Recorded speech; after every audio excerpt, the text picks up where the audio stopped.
I'm really, really excited. I love Together We Bake. I get up every morning and look forward. Tuesdays and Fridays really stink because I don't get to come, but I make up for it on Saturdays and Sundays usually.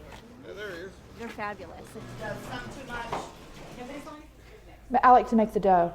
My grandmother raised me, and I was in the kitchen a lot. I enjoy it, I really do. It's very therapeutic. One of my favorite things about Together We Bake is the togetherness of the women. To see us all come together and accomplish a task for the day. We get along just like, I guess, like we would all be sisters. Flying dough balls. Right. From this thing right here. When we would go to put it out, it would go flying on the floor because we hadn't got it yet, but we got it now. July of '05, I was very high on crack cocaine, and I walked into Kinko's on Washington Street and took the cash register. I started using drugs at age 28. Me and my son's father had split, so I took that really hard, so for 12 years. And kind of went off the deep end a little bit. And that led to stealing from Walmart, and I stole a couple checks and wrote them, so I had forgery and uttering charges.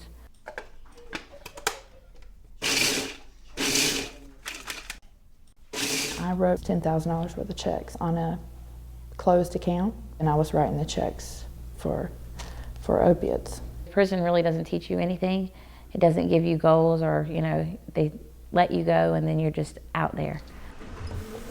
When I got to the guest house, everybody kept saying they were going to Together We Bake, and I was like, well, what is that? Actually, Stephanie and Trish came in and they said bacon, and I jumped all over it because I like to be in the kitchen anyway, so.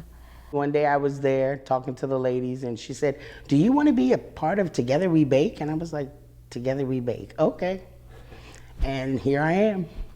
I like to bake. I get up in the morning in a good mood. It sets my day off pretty good. It's teaching me a lot of things about business and just helping me get my life back on track, really. Anything that's bothering you, that you need to talk about or anything, they're always there. Middle of the night, whichever.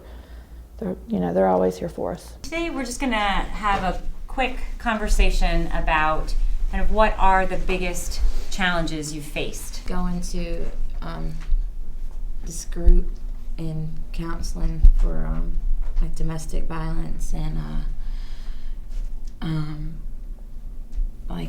things that's happened in my childhood and stuff. I'm having to go back and reopen those doors that I closed so many years ago. There's nothing back home for me but doom and gloom.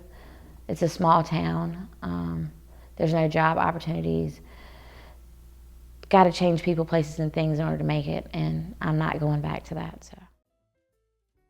Oh yes, I have 4 kids and 13 grandkids. My oldest son said, where did you get those, Mom? And I said, I made them. He said, you cannot cook that good, I know. And then my 3-year-old, my mom said that they put a candle in his because it was my birthday. My son, I hadn't really seen him since last April, Easter.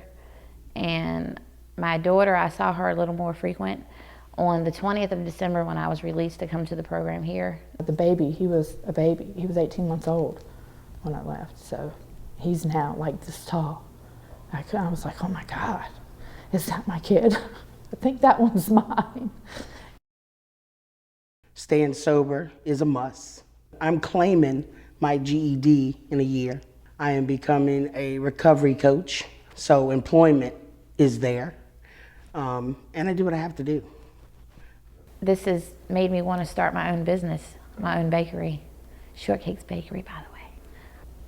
I don't know, for us to have a decent house and him to be with me right now and me a good paying job. That would be my only wish, I guess. I'm in the process of getting my voter rights back.